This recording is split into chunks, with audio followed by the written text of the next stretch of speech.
एक कहावत है कि मोहब्बत और जंग में सब जायज है, मगर कभी कभी इन जंगों को जीतने के लिए, इस मोहब्बत को पाने के लिए इंसान किसी भी हद तक चले जाते हैं।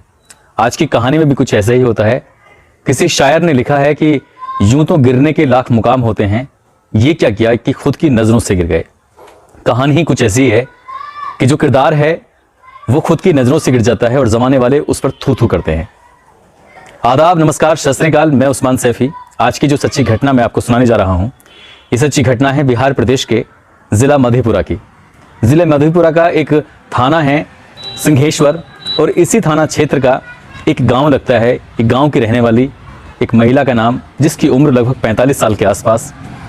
वो महिला सिंहेश्वर थाने में जाती है रोते हुए, बिलखती हुए, और जाकर कहती है कि 5 लोगों ने मिलकर मेरा बलात्कार किया है, 5 लोगों ने मिलकर मेरे साथ दरिंदगी की है, और मेरा पति सामने उनकी गिड़गिड़ा रहा था, रहम की भीख मांग रहा था, लेकिन साहब उन्होंने मेरी और मेरे पति की एक भी नहीं सुनी। जब ये वाकया वो बता रही है तो आंखों में आंसू हैं, और उसकी बेबसी को देखकर कोई भी सहज ही अंदाजा लगाया जा सकता है कि वो महिला वाकई कितनी परेशान थी। जब पुलिस के सामने रो रो कर अपनी बातें बता रही है तो पुलिस ने उसकी बात को, उसकी परेशानी को गंभीरता से लिया, और गंभीरता से लेने के बाद 5 लोगों के विरुद्ध संबंधित धाराओं में मुकदमा दर्ज कर लिया जाता है। मुकदमा दर्ज करने के बाद पुलिस उन 5 की तलाश में जुट जाती है, और तमाम कोशिशें करने के बाद भी 5 हाथ नहीं लगते। धीरे धीरे वक्त गुजरता चला जाता है। 10 दिन, 15 दिन, 20 दिन, ना उन 5 का पता चलता है, और ना ही उस महिला के पति, जिसका नाम है दिनेश सिंह, ना उसका पता चलता है। पुलिस बेहद परेशान थी, और ये महिला रोज ही थाने में आकर बैठ जाया करती थी, किसी से कुछ नहीं कहती थी, और जाकर वहां बस आंखों में आंसू थे और कुछ नहीं। उसके रोज का यही किस्सा था। पिछले 15-20 दिन से लगातार वो महिला थाने में आती है, रोती है और वापस चली जाती है। आखिरकार पुलिस को लगता है कि वाकई ये महिला बहुत परेशान है। जिन लोगों ने इसकी पत्नी के साथ गलत किया है उन्हें पकड़ना बेहद जरूरी है। अब पुलिस की टीम लग जाती है उन 5 आरोपियों की तलाश में, जिन 5 आरोपियों ने इस महिला के साथ गलत किया था, इसके साथ दरिंदगी की थी, और इसके पति का अपहरण कर लिया था। इसके पति का कहीं कोई सुराग नहीं था। अब लगातार 15 दिन से ज्यादा का समय हो चुका है, तो कहीं ना कहीं पुलिस भी ये मान बैठी थी कि इसके पति की हत्या हो चुकी है, और वो महिला भी अब पुलिस को यही कह रही थी कि मेरे पति का अपहरण कर लिया गया, और साथ ही उसे मौत के घाट उतार दिया गया है। हो सके तो मेरे पति के कातिलों को और बलात्कारियों को जल्द से जल्द गिरफ्तार करके उन्हें सख्त से सख्त सजा दीजिए। महिला की ये बातें, पुलिस की मेहनत आखिरकार रंग ले आती है, और वो 5 आरोपी गिरफ्तार हो जाते हैं, पकड़े जाते हैं। जब पुलिस उन्हें 5 को पकड़कर थाने लाती है और बारी बारी से उनसे पूछताछ करती है, तो उनसे ऐसी कोई बात निकल के सामने नहीं आती जिसके आधार पर यह कहा जा सकता है कि इन्होंने कुछ ऐसा किया है कि जिससे क्या इन्हें 5 को जेल भेजा जा सके।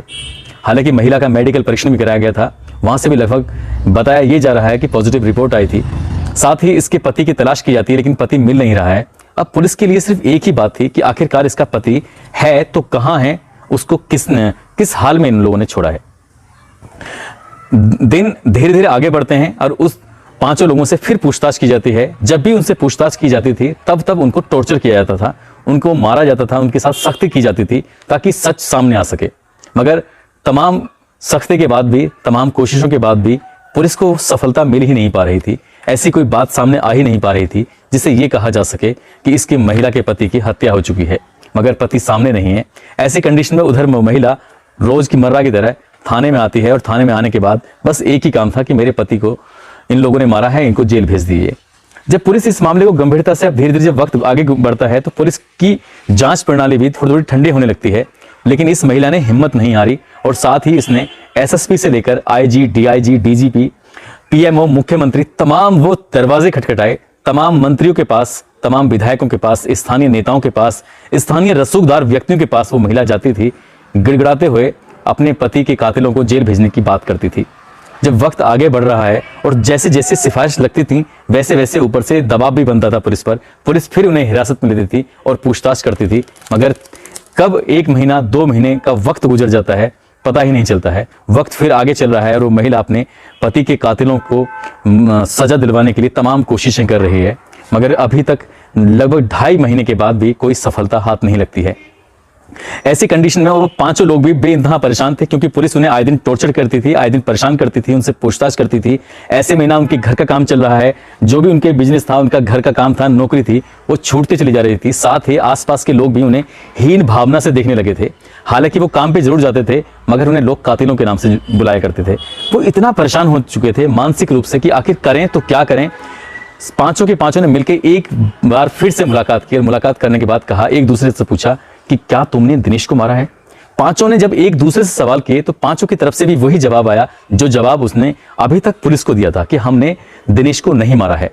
इसके बाद जब उन्हें लगता है कि ये हमें बेवजह फंसाया जा रहा है, ऐसा ना हो कि हमें पूरी जिंदगी सलाखों के पीछे गुजारनी पड़े, इसके बाद इन पांचों ने मिलकर उस दिनेश सिंह का एक फोटोग्राफ्स निकलवाते हैं। फोटोग्राफ्स निकलवाने के बाद खूब सारे फोटो की संख्या अपने पास रखते हैं और गली गली वो फोटोग्राफ्स को लेकर पांचों अलग अलग दिशाओं में जाते हैं और तलाश शुरू कर देते हैं दिनेश सिंह की।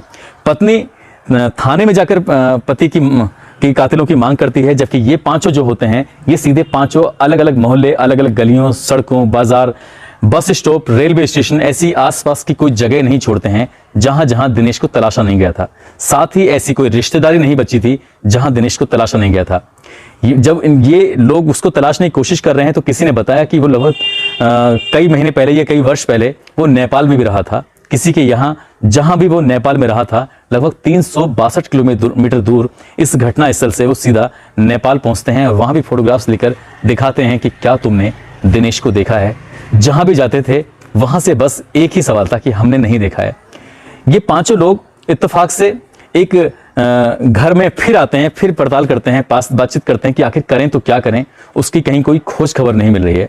मगर एक दिन इनमें से एक व्यक्ति, एक हॉस्पिटल है जिसके हॉस्पिटल का नाम है क्रिश्चियन मिशन अस्पताल, ये इस घटना स्थल से हालांकि काफी दूर पड़ता है, मगर इस हॉस्पिटल के बाहर अचानक खड़ा होकर चाय पी रहा था एक व्यक्ति। और चाय पीता पीता अचानक वहां नर्स गुजरती है। नर्स से कहता है, बहन जी क्या आपने इस व्यक्ति को देखा है? कहते हैं कि जब कोई चीज नहीं मिलती है, कोई वस्तु हाथ नहीं लगती, तो आदमी वो हर संभव कोशिश करता है, हर जगह तलाशने की कोशिश करता है। किसी की छलनी जिससे आटा छानते हैं वो खो गई थी, तो उसको ढूंढने के लिए उसने घड़े में भी हाथ डाला था। हो सकता है कि इसके अंदर वो रखी जा सकती हो, मगर किसी भी कीमत पर छलनी घड़े के अंदर रखी नहीं जा सकती थी। इसलिए वो पांचों भी ऐसी कोई संभावना छोड़ ही नहीं रहे थे दिनेश को ढूंढने की। जहां जहां उन्हें दिनेश मिल सकता था वो वहां वहां जा रहे थे। जब नर्स से पूछा तो नर्स ने कहा, ये व्यक्ति है या कोई और है, मगर इससे काफी मिलती जुलती शक्ल है, जो कि हॉस्पिटल के फला नंबर कमरे के अंदर अपना उपचार करा रहा है। ये बात सुनने के बाद ये व्यक्ति ने जो नर्स से बातचीत की थी, पूछताछ की थी, वो चुपके से जाकर उसी कमरे के अंदर झांक कर देखता है तो इस रानी देवी का पति और रानी देवी का ससुर पिता, ये दोनों ही एक कमरे के अंदर मौजूद थे। यहां इसका उपचार चल रहा था दिनेश सिंह का। दिनेश सिंह जिसको अभी तक मरा हुआ बता रहे थे, मुर्दा बता रहे थे, वो दरअसल वो मरा नहीं था बल्कि जिंदा था। जिंदा है तो क्यों है, और उसकी पत्नी अपने पति के कातिलों को या फिर उसके बलात्कारियों का जो आरोप लगाया गया था, आखिरकार उन्हें क्यों फंसाना चाहती थी। अब ये एक बड़ा सवाल बन गया था। उस व्यक्ति ने तत्काल प्रभाव से पुलिस को सूचना दी। पुलिस मौके पर पहुंचती है और उसको हिरासत में ले लेती है, यानी कि दिनेश सिंह और उसके ससुर को हिरासत में लेती है। साथ ही महिला को भी हिरासत में लेकर सख्ती से जब पूछताछ करती है तो पता चलता है कि इनकी काफी पुरानी दुश्मनी थी। काफी पुराने समय से इन लोगों का आपस में झगड़ा चल रहा था। उस झगड़े का, उस दुश्मनी का बदला लेने के लिए इन तीनों ने मिलकर, यानी कि रानी देवी, उसके पति दिनेश सिंह और उसका ससुर दिनेश सिंह का, इन तीनों ने मिलकर ये साजिश रची थी। इन पांचों को वो फंसाएंगे और ऐसे मुकदमे में जेल भेजेंगे जिस मुकदमे से एक बार जेल जाने के बाद निकलना शायद मुश्किल हो। इन्हें कम से कम उम्र कैद और अधिकतम फांसी की सजा हो, ऐसी इनकी प्लानिंग थी। मगर कहते हैं कि क्राइम की कोई प्लानिंग नहीं होती है। क्राइम को कितने भी शातिर तरीके से क्यों ना किया जाए, क्राइम कभी भी सक्सेस नहीं होता, सफल नहीं होता, और ये क्राइम भी सफल नहीं हो पाया। रानी देवी और दिनेश सिंह के जो मंसूबे थे, उनके मंसूबे पर पानी फिर गया। अब तक जो जिल्लत की जिंदगी ये पांचों लोग जी रहे थे, अब जिल्लत की जिंदगी रानी देवी और दिनेश सिंह जी रहे हैं। अब लोग उनके मुंह पर थू थू कर रहे हैं, क्योंकि उन्होंने अपनी इस लड़ाई को, अपनी इस जंग को जीतने के लिए जिस तरह का षड्यंत्र रचा है वो वाकई शर्मनाक है। जो शेर मैंने आपको, जो लाइनें मैंने आपको पहले कही थी कि यूं तो गिरने के लाख मुकाम होते हैं, ये क्या किया कि खुद की नजरों से गिर गए। लड़ाई लड़ने के तरीके बहुत सारे हो सकते थे, लेकिन समाज में आप किसी को बलात्कारी कहकर उसको परेशान करेंगे, उसको बदनाम करेंगे, तो उनकी बहन बेटियों पर समाज में उस व्यक्ति की क्या इज्जत रहेगी, क्या उसकी मान सम्मान रहेगा, सहज ही अंदाजा लगाया जा सकता है। और ऐसे ही ना जाने कितने मुकदमे होते हैं जो बेकसूरों को बलात्कार जैसी धाराओं में जेल में गुजारने पड़ते हैं। हालांकि पुलिस का रोल यहाँ पर अच्छा रहा, लगातार पुलिस पर दबाव बनता था, वो पूछताछ तो करते थे मगर ठोस सबूत न मिलने के कारण उन्होंने उन्हें जेल नहीं भेजा। अगर जेल भेज दिया गया होता तो शायद उनकी जिंदगी जेल में ही कटती, क्योंकि पुलिस पूरी ईमानदारी से दिनेश सिंह को शायद कभी तलाश नहीं कर पाती। दोस्तों, इस खबर का सोर्स है आज तक। आज तक पर मैंने ये खबर पढ़ी थी और वहीं से जानकारी जुटाने के बाद ये खबर मैं आज तक पहुंचा रहा हूं आप तक। तो आप अपना ख्याल रखें, सुरक्षित रहें। जय हिंद, जय भारत।